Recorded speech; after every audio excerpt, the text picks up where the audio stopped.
Hello friends, this is Mohammed Shakil here from How Engineers Do It, and in this tutorial we will see how we can design a curved vane in Catia V5. So this curved vane design will be coming in pumps like a rotary pump or a centrifugal pump. So this was a tutorial which was requested by one of my subscribers who is doing PhD in Malaysia.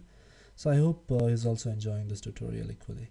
So let's firstly start doing the cylinder of this by going to start, new, and go for part, and you can just name it as anything like a vane steady or something.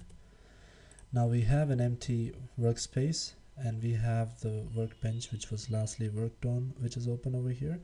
And if you don't have this part design being open, let's go to start and let's select the part design and make sure that we have all these tools available over here. Now let's go for sketch and select the XY plane and then click on the circle and let's start sketching the circle. Now let's dimension this as radius 40 and exit the sketch, and then do a pad for this of 80 mm. Now we have the cylinder ready. Now we need to start doing the vane here. So for that, let's offset any of these vertical planes, whether it be YZ or ZX, it's fine. So let's select the ZX plane and go for the plane, create new plane, and let's drag this plane a little outwards. So the condition is that you just have to make sure that the plane is created out of the cylinder surface, that's all.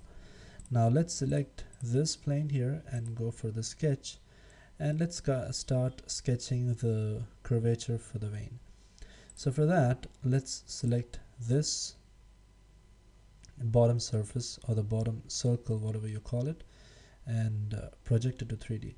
While projecting it to 3D, what you need to keep in mind is that this datum should not be on. That means it will be unchecked.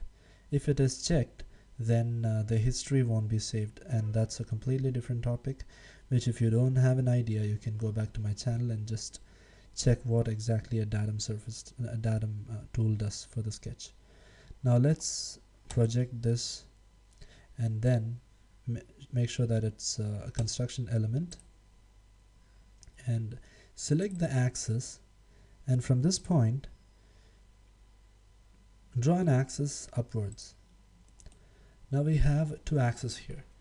Now what you need to do here is just deselect this construction and go for the spline, and from this point you can just drag or draw a spline. Now we can just dimension these points.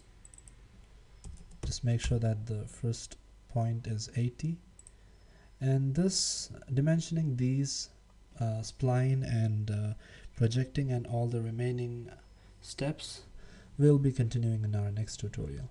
So I hope you enjoyed this part of the tutorial. Stay tuned. Thank you.